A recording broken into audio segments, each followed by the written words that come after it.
ามข่าวที่นำเสนอไปแล้วได้ที่ www.thainews.prd.go.th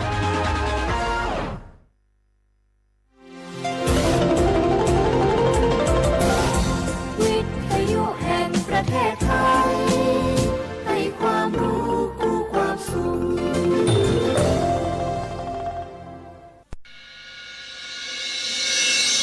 สถานีวิทยุกระจายเสียงแห่งประเทศไทยจังหวัดเชียงใหม่ AM 1476 กิโลเฮิรตซ์สถานีวิทยุภาคภาษาชาติพันธุ์แห่งเดียวในประเทศไทยที่มีความทันสมัยเชื่อถือได้สร้างอัตลักษณ์กลุ่มชาติพันธุ์สู่สากล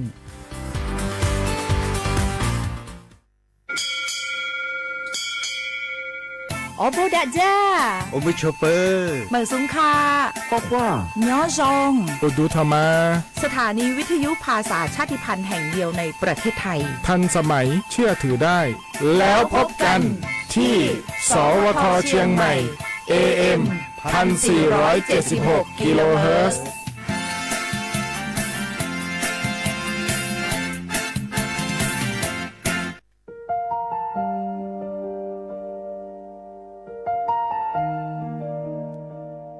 ขอน้อมเกล้าถวายอาลัย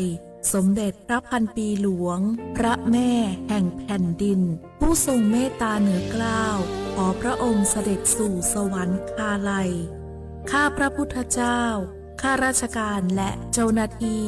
สถานีวิทยุกระจายเสียงแห่งประเทศไทยจังหวัดเชียงใหม่กรมประชาสัมพันธ์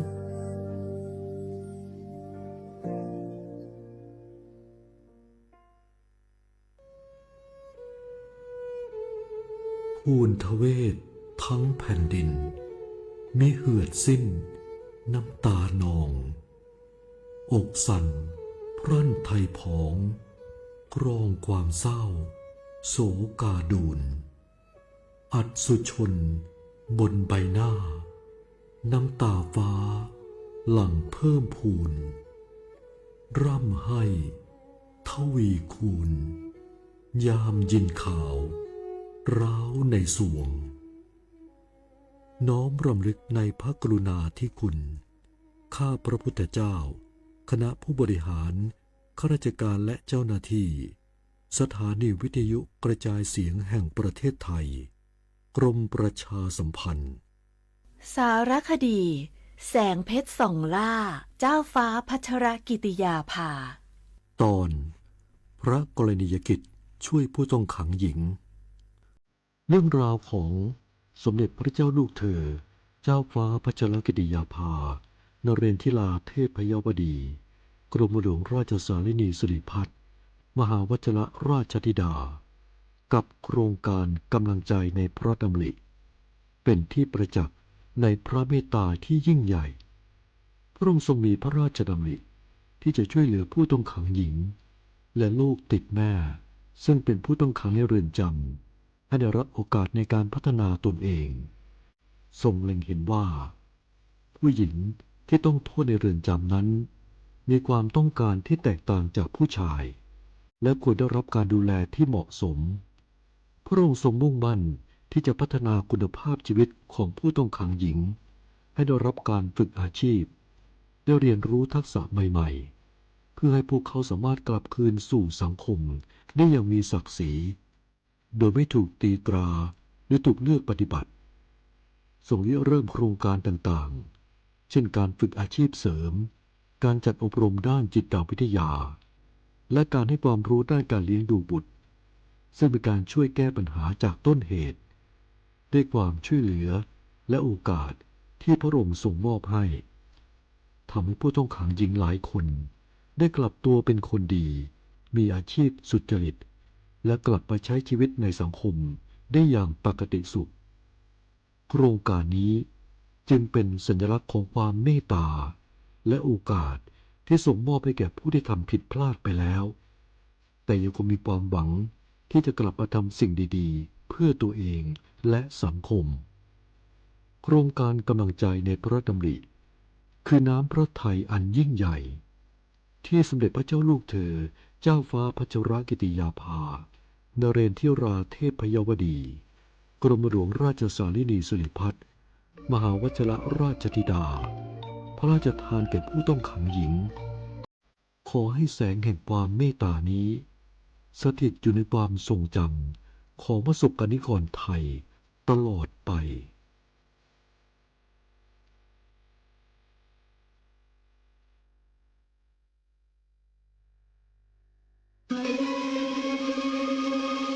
ก้าวสำคัญมาถึงแล้ว เจียงใหม่ นครหลวงของล้านนา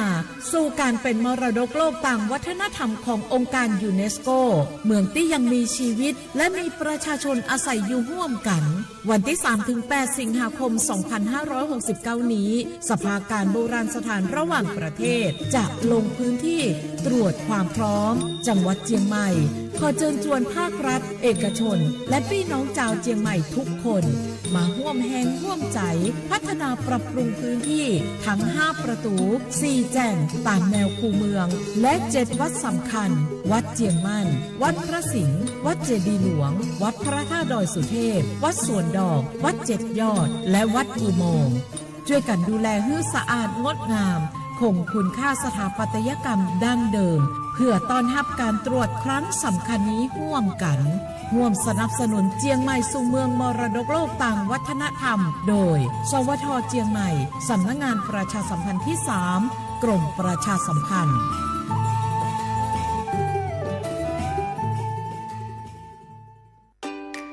วันนี้คนไทยทุกคนที่อายุ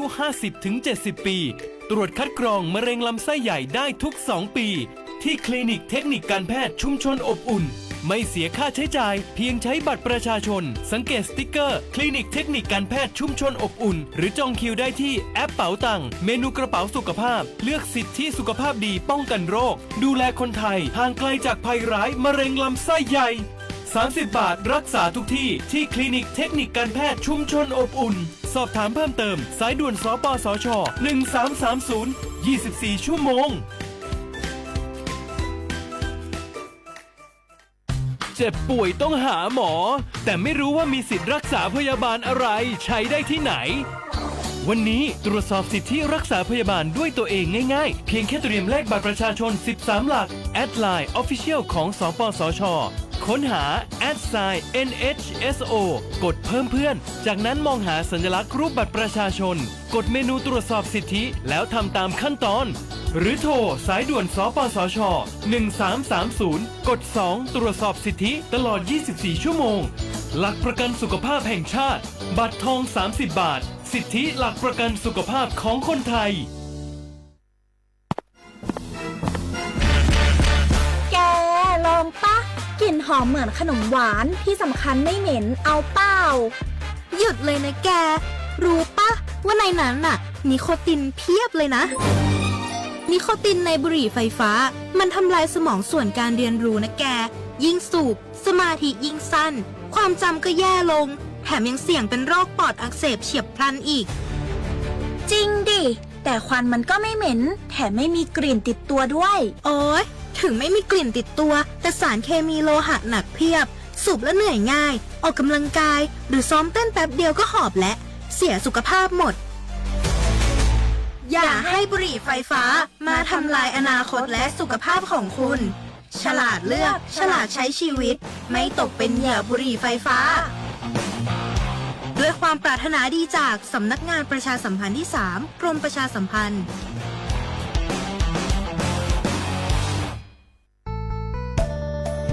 สถานีวิทยุกระจายเสียงแห่งประเทศไทยจังหวัดเชียงใหม่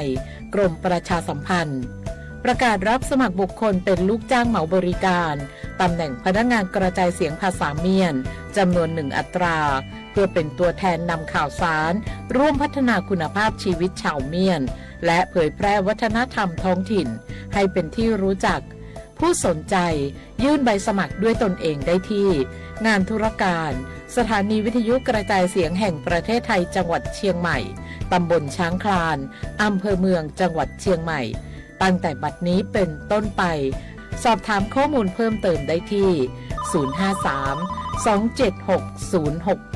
053-276-068ในวันและเวลาราชการมังลิวเอาเก่งเศร้าก็โอ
Masate, Miku Leko, Tosato Bo, Tabe Leko, Nini Kobe, Lube Motabe Leko. Nini Leko, Bado Badu, Lu Yima, Zoni Sushi, Anya Bita, Wadu Patia, Lope Patia Mi, Seli Subeni, Zonya Kilisu, Zolisu, Lisu. Lisu Leboa, Zogwa Tase, Lepe Kose, Mija Jele, Lisu Kami, Zosa Pudale, Lisu Shibe, Zo Chitule, Zo Chite, Zoni Dele.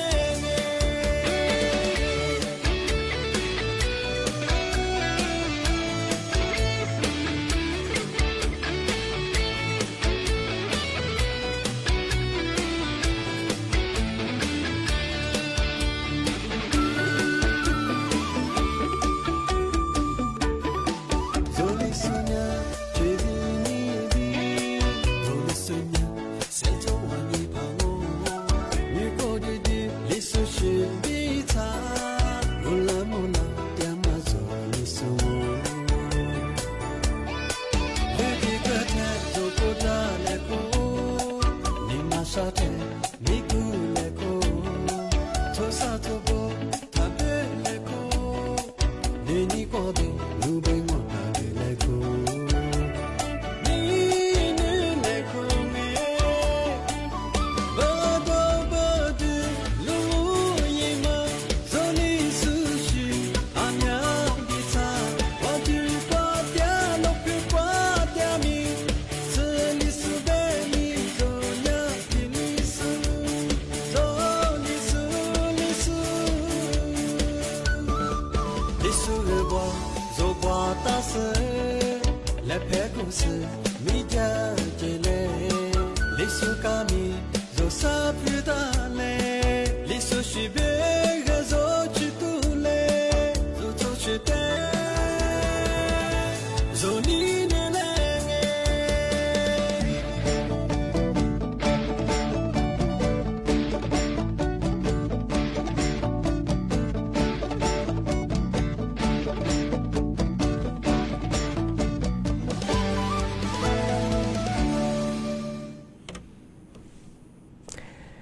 小话不能话啊，阿么子你莫话你啥莫啊，阿我李苏我都这个话不啦我啊，阿我小话他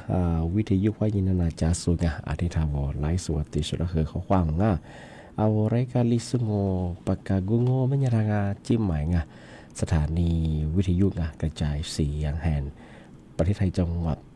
เชียงใหม่ว่าโดยจางอาทิตย์สวทเชียงใหม่บ้าคือดาวอาวุวิทยุมือจะมาโงบัญญากว่ายีระบบยาระบบ AM กว่ายีครึ่งความเทียงเบอร์ที่ตัวลีหาชีดสุดว่าโจญาตัวหลังอาทิตย์ทาวระบบไลฟ์โซเชียลว่าเฟซบุ๊กยิบเพจเบอร์สวทเชียงใหม่AM 1476กิโลยีเบอร์โทรศัพท์โงบัญญาคือ053 276 007ไว้ชิดขอแบ่ง053 276 007ทำมาคือช่วยแต่ว่าจะขอยากว่าวิทยุก็ยินนั้นน่าจะสวยเอาสมมติอีเบอร์โทรศัพท์เดี๋ยวฝรั่งเอารายการลิสุงร่วมมงไม่ใช่คือที่จะมาคือเหนียวความด้วยเฉพาะมั้งในแต่พวกมันคือที่ในแน่ชมมุขวันนี้ที่มัวแต่ความด้วยที่หมดเลยก็คือหนีมุขวันนี้สามโมนี่ไม่ถึงก็คือซาซึนาเทียด้วยเฉพาะคือหนีมุขวันนี้คือหนีมุกเกิดสังอันนี้ไม่ถึงหนีมุกเกิดวันนี้รีโมทสเปซก็ย่าเอารัฐบาลยุ่งหัวด้วยมั้งที่ถ่ายทอดเสียงมาที่เฉียงมาทาวิทยุเฉพาะที่ว่าที่หนึ่งจริงมันก็ชื่อสุดสวยเนี่ยอะไรถึงยังมาเดียวรัฐบาลยุ่งหัวพอด้วยไปคือเอารายการลิสุงทีมเราเนี่ยคือศาสนาเสียตัวที่นี่เฉพาะน่าคือถึงมาปีเมื่อที่ซื้อจีเชื่อมังโงเป็นอย่างไรธรรมยาสำนักงานกองทุนสนับสนุนการสร้างเสริมสุขภาพเป็นไงที่ธรรมยาธรรมดีในฝรั่งเฉพาะว่าเป็นข้อเรียกว่าที่วาดมาที่ได้ พัดจวงเป็นยังไงมาคือตัดชิฟุระงามีจริงคือกับกูยิงกับตัวเองกันมาคือหัวจืดที่ยาตัวเองพลังงานมาคือยาการที่ดีพอจะมาคือว่าลบตายวุดินนะที่ดีกินน้าปรุงยี่วุฒิมังโง่เป็นยังคือวุดุนาปรุงชกวุดุนาวุเมืองทำไมยาการที่ได้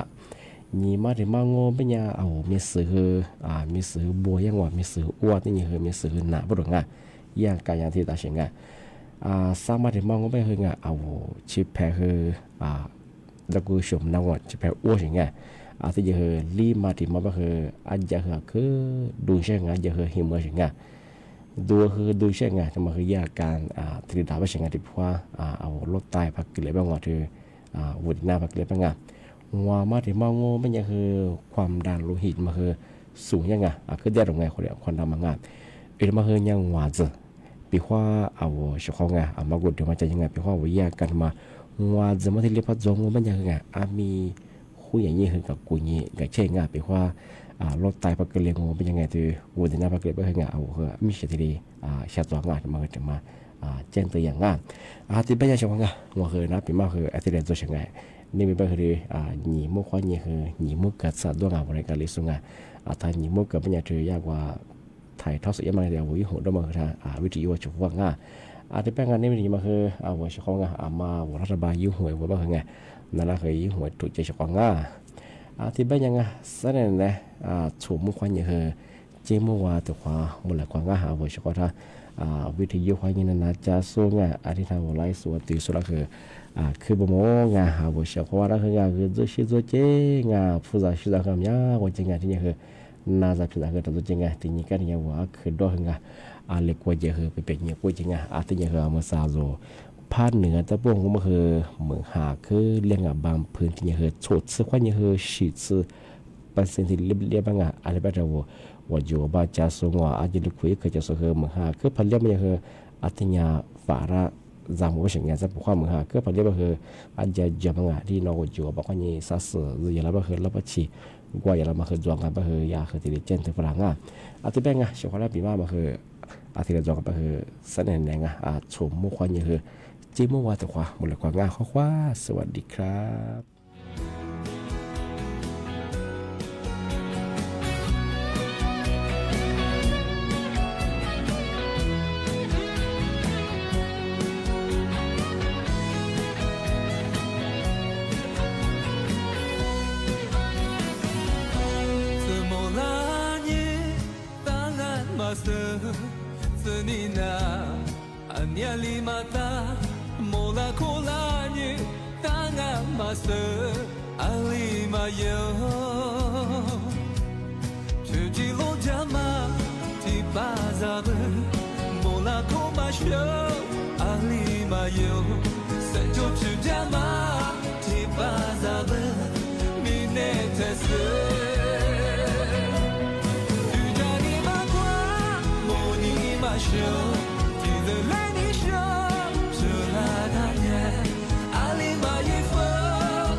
สวัสดีค่ะท่านผู้มีเกียรติและท่านผู้รับฟังทางบ้าน